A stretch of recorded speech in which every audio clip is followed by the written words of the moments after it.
उत्तर प्रदेश में हमारी अपेक्षा के हिसाब से परिणाम नहीं आए, ये बात सही है। अयोध्या में विकास भी हुआ, राम मंदिर भी बना, लेकिन वहाँ की सीट हार जाना भाजपा के लिए कहीं ना कहीं कि लोगों की जेब में पर्चियां डाल दी गई थी कि संविधान बचाओ का ये चुनाव है, अगर आपको संविधान बचाना है तो कांग्रेस को वोट करो, ऐसी लोगों की जेबों में पर्ची डाली गई थी। भारतीय जनता पार्टी की सरकार आ जाएगी तो संविधान को दरकिनार कर देंगे, एक तरफ रख देंगे, फाड़ देंगे, फेंक देंगे। केशव प्रसाद मौर्य योगी आदित्यनाथ को देखना नहीं चाहते और योगी जी केशव जी को नहीं देखना चाह रहे, तो आप इसको किस तरीके से देख रहे हैं? क्षत्रिय समाज देखो नाराज नहीं है, कुछ विषयों को लेकर मत विभिन्नता हो सकती है, लेकिन क्षत्रिय समाज ने पूरे के पूरे वोट भारतीय जनता पार्टी के पक्ष में मतदान किया है। हमारे साथ आज बातचीत करने के लिए हैं भारतीय जनता पार्टी के वरिष्ठ नेता वाईपी सिंह। सरकार ने इनको यूपी सिडको का अध्यक्ष बनाया है। सर, आप लंबे समय से पार्टी में जुड़े थे और अब संगठन से सरकार में चले गए हैं, क्या कहेंगे? मैं सबसे पहले धन्यवाद प्रेषित करना चाहता हूं अपने केंद्रीय नेतृत्व को, अपने प्रदेश के नेतृत्व को, माननीय मुख्यमंत्री श्रीमान योगी आदित्यनाथ जी को, हमारे प्रदेश के यशस्वी अध्यक्ष श्रीमान भूपेंद्र सिंह चौधरी जी को, साथ में केशव प्रसाद जी मौर्य, अपने श्रीमान ब्रजेश जी पाठक दोनों उप मुख्यमंत्री को, और हमारे प्रदेश के महामंत्री संगठन श्रीमान धर्मपाल सिंह जी को मैं अपनी तरफ से आभार व्यक्त करना चाहता हूं कि मुझ जैसे छोटे कार्यकर्ता को उन्होंने एक अवसर दिया है काम करने का और उन्होंने मुझे यूपी सिडको का अध्यक्ष बनाया है। सरकार 2017 से चल रही है, लेकिन आप पिछले कई सालों से संगठन में काम कर रहे हैं, टिकट भी मांगा और भी जो लोग थे आपके वो बहुत आगे चले गए। कहीं ऐसा तो नहीं कि संगठन कहीं सरकार की तरफ से बहुत लेट हो गया सरकार में जाने में? ऐसा नहीं है। भारतीय जनता पार्टी का कोई भी कार्यकर्ता होता है वो देश के लिए काम करना चाहता है और देश के लिए काम करने का एक पहलू संगठन का भी हमारे यहाँ रहता है। तो मैंने लगातार संगठन से मैं जुड़ा रहा, संगठन के लिए मैंने काम किया।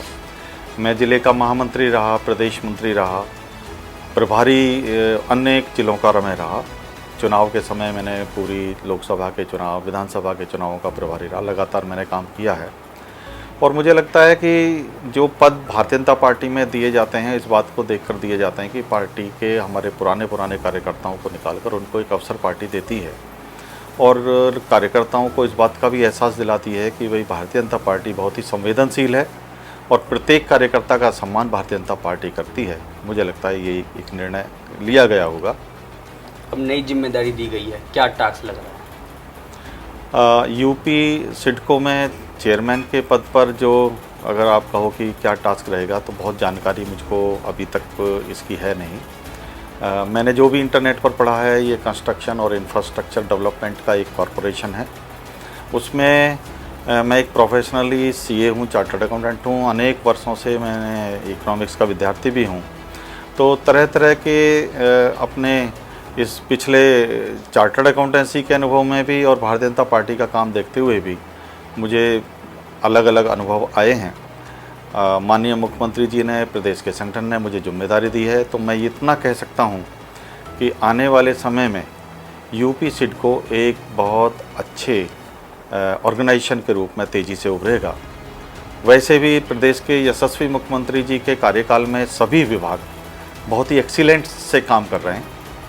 सड़क हो, बिजली हो, पानी हो, उनके जितने भी विभाग हों और भी जितने विभाग हों, सब विभागों ने एक अद्भुत योजना बनाकर पिछले 7 सालों में जनता की भलाई के लिए काम किए हैं और मैं भी निश्चित रूप से माननीय मुख्यमंत्री जी के निर्देश में काम करूंगा और उनकी जो भी डायरेक्शंस होंगी उनको पूरा करने का हम लोग काम करेंगे। आपके विभाग में ग्रामीण क्षेत्र और शहरी क्षेत्र में कैसे मतलब संतुलन कैसे रहेगा? ग्रामीण क्षेत्र का भी बराबर विकास हो और शहरी क्षेत्रों का भी बराबर विकास हो?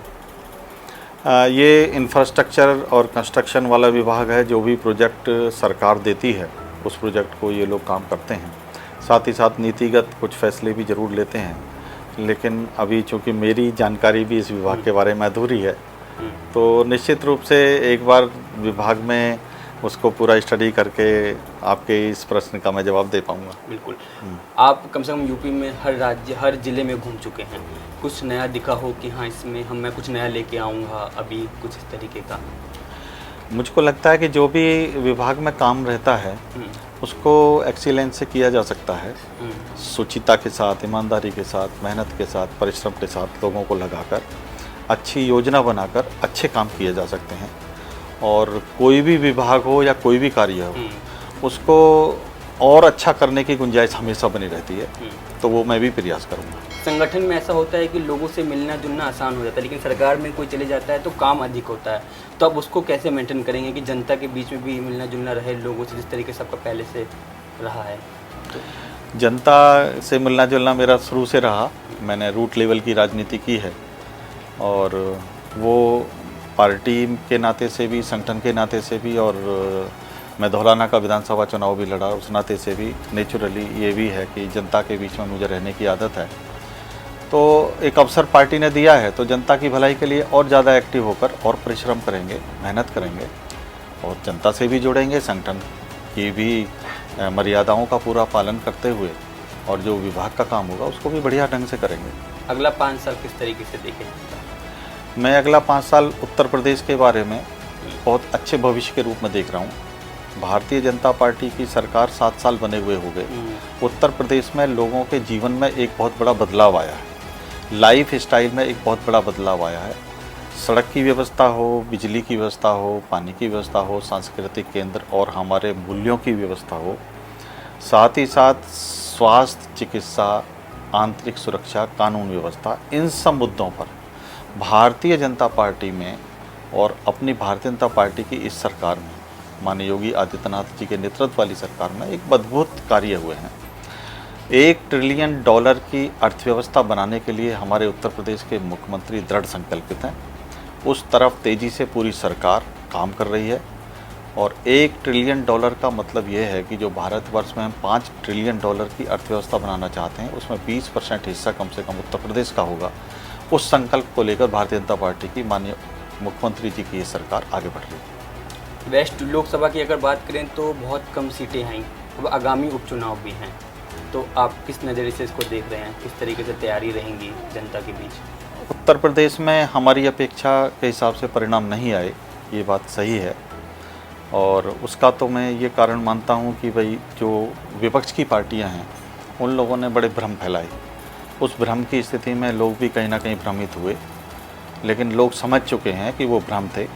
जैसे विपक्षी लोगों ने भ्रम फैलाया कि हम संविधान को ख़त्म कर देंगे, हम संविधान को बदल देंगे, हम ऐसा कर देंगे, हम वैसा कर देंगे, तमाम इस तरह के भ्रम दूसरे विपक्षी पार्टी के लोगों ने फैलाए।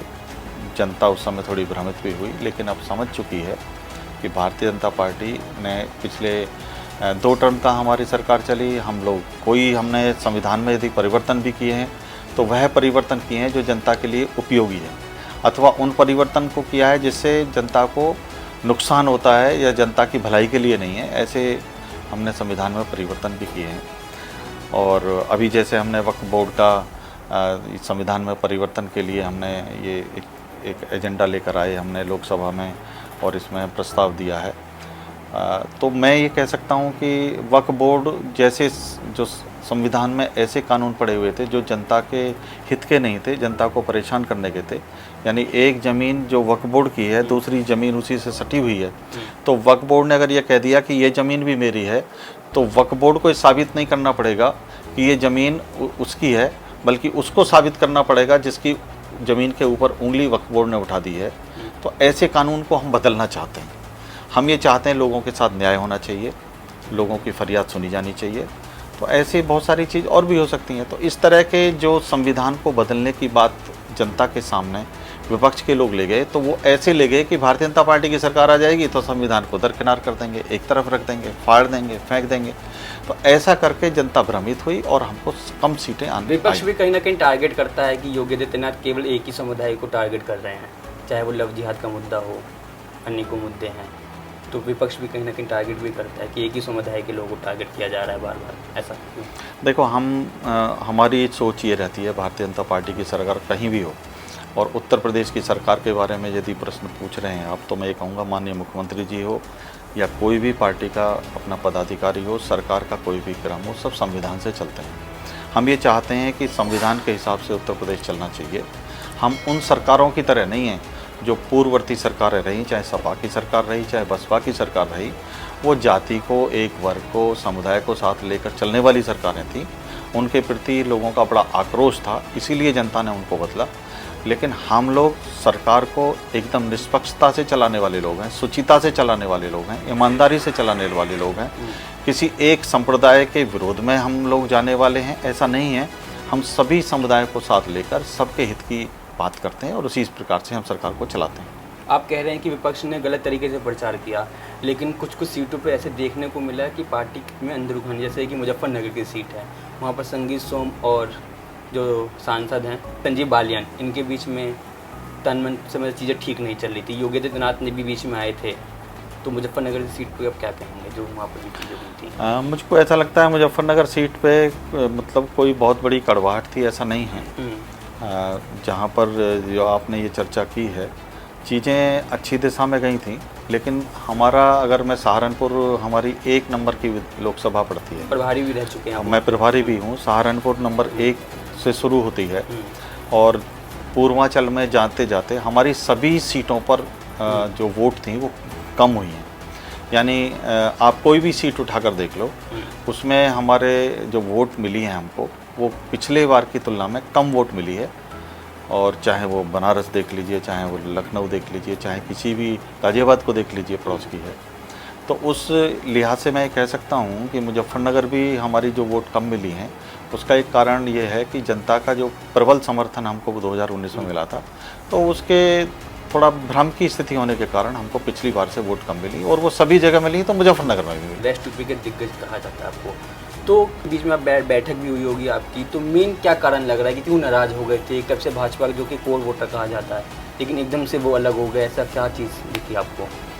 विपक्षी लोगों ने भ्रम फैलाने का बहुत बड़ा काम किया। जैसे संविधान का उन्होंने मुद्दा उठाया और उसके बारे में भ्रामक प्रचार हुए।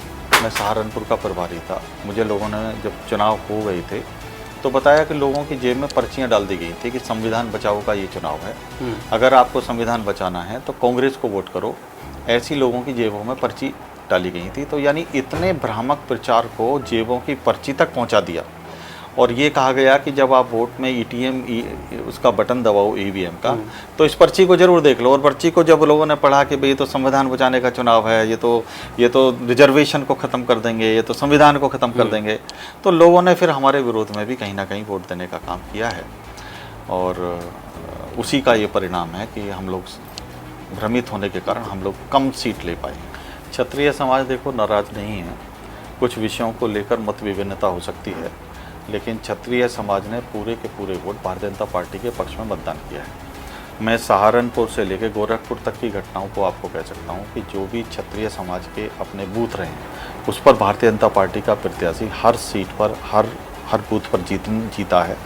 इसका मतलब ये है कि भारतीय जनता पार्टी के लिए क्षत्रिय समाज ने भरपूर वोट किया है, ऐसा मेरा कहना है। जयंत चौधरी अब आ गए हैं भाजपा में, तो इसका क्या फ़ायदा लग रहा है आपको? जयंत चौधरी के आने से हम लोगों को फ़ायदा तो है। देखिए, कहीं ना कहीं जो हम राष्ट्रीय लोकदल के हिसाब से वोटें बंटती थीं, अब वो वोटें भी हमारे सब सामूहिक रूप से रहती हैं, तो उसका फ़ायदा तो भारतीय जनता पार्टी को मिला है। आपकी निजी ज़िंदगी के बारे में बात करें, अयोध्या के टाइम आपने आंदोलन किया, जेल भी गए, तो किस तरीके का आपका सफ़र रहा था? मैंने जो आंदोलन किया था वो 2006-07 में किया था, और समाजवादी पार्टी की उस समय सरकार थी।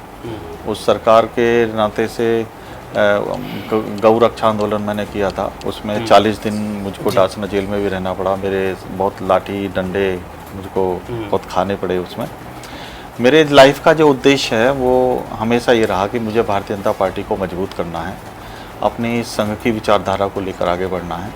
ये एक मन में हमेशा रहा और उसी के लिए मैंने हमेशा लड़ाई लड़ी।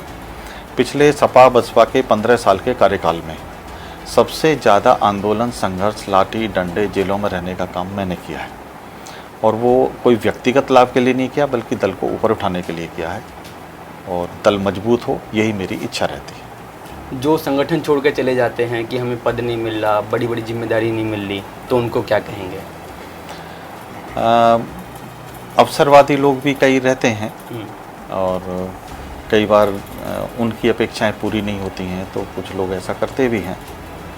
अब वो तो अब उस बारे में क्या कहें, लेकिन मैं तो ये मानता हूँ कि भारतीय जनता पार्टी का जो एक कार्यकर्ता होता है वो बड़ा दृढ़ संकल्पित होता है।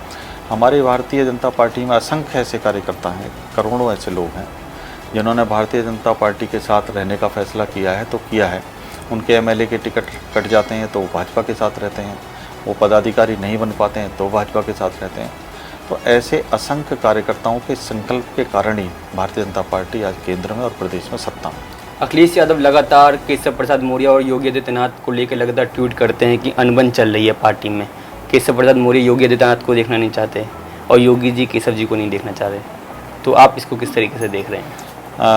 माननीय केशव जी की और उत्तर प्रदेश के यशस्वी मुख्यमंत्री श्रीमान योगी आदित्यनाथ के बीच में कोई कड़वाहट नहीं है।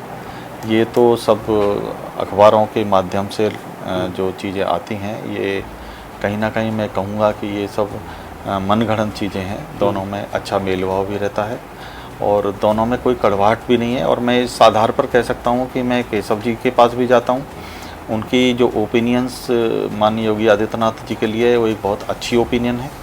और ऐसे ही प्रदेश के यशस्वी मुख्यमंत्री श्रीमान योगी आदित्यनाथ जी के साथ भी हम लोगों का कभी कभी रहना होता है। उनकी ओपिनियन भी और उनकी जो अपनी व्यक्तिगत राय भी माननीय केशव प्रसाद मौर्य जी के लिए बहुत अच्छी राय रहती है।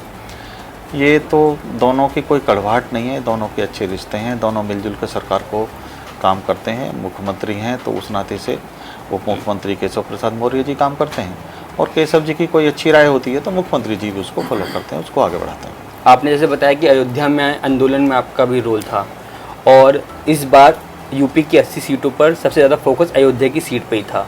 अयोध्या में विकास भी हुआ, राम मंदिर भी बना, लेकिन वहाँ की सीट हार जाना भाजपा के लिए कहीं ना कहीं ठीक नहीं रहा। अयोध्या के विषय में मैं ये कहूँगा कि मेरा कोई उसमें व्यक्तिगत आंदोलन नहीं था, वो तो भारतीय जनता पार्टी ने असंख्य आंदोलन उसके लिए किए हैं। मेरा तो धौलाना क्षेत्र रहा, उस नाते से कुछ आंदोलन मैंने धौलाना में किए थे। तो धौलाना के विषय में मैं कह सकता हूँ कि उस आंदोलन के कारण भारतीय जनता पार्टी मजबूत हुई। अयोध्या का मेरा कोई आंदोलन नहीं था। भविष्य में अगर पार्टी आपको विधायक या सांसद का चुनाव लड़ने का मौका देगी तो क्या कार्यकर्ताओं के बीच में जाके आप वोट मांगेंगे जनता के बीच? मैं तो संगठन का एक कार्यकर्ता हूँ। भारतीय जनता पार्टी जो भी कहती है उसी को हम लोग करने का काम करते हैं। भारतीय जनता पार्टी ने मुझको ये जिम्मेदारी दी है, माननीय मुख्यमंत्री जी ने ये जिम्मेदारी दी है, तो अभी तो मैं इस जिम्मेदारी को ही निभाऊंगा और उसमें अच्छा काम करने का मैं अवसर देख रहा हूँ, तो वही मैं करूँगा। योगी जी कहते हैं कि भ्रष्टाचार को समाप्त करेंगे, तो आपका डिपार्टमेंट में भ्रष्टाचार ना हो किसी प्रकार का, तो उसके लिए भी कोई रूल आएगा या योगी आदित्यनाथ के जो रूल चल रहा है उसी के आगे चलता रहे कुछ? ये तो देखो स्वाभाविक है, सरकार की अपनी एक पॉलिसी होती है और सरकार की पॉलिसी में हमारे देश उत्तर प्रदेश के यशस्वी मुख्यमंत्री जी ने कहा है कि हम भ्रष्टाचार के मामले में हम जीरो टॉलरेंस करना चाहते हैं। तो भ्रष्टाचार के मामले में जीरो टॉलरेंस पॉलिसी को आगे बढ़ाने का काम यूपी सीट को भी करेगा, ऐसा मेरा संकल्प है। धन्यवाद हमसे बातचीत करने के लिए। ये थे हमारे साथ बातचीत करने के लिए भारतीय जनता पार्टी के वरिष्ठ नेता वाईपी सिंह, जिन्होंने यूपी के तमाम मुद्दों पर हमसे बातचीत की और बताया कि जो नया विभाग मिला है उसमें किस तरीके से काम करेंगे। मैं नितिन परासर, उत्तर प्रदेश टाइम्स, नोएडा। हम हैं देश के दिल, उत्तर प्रदेश की धड़कन, उत्तर प्रदेश टाइम्स।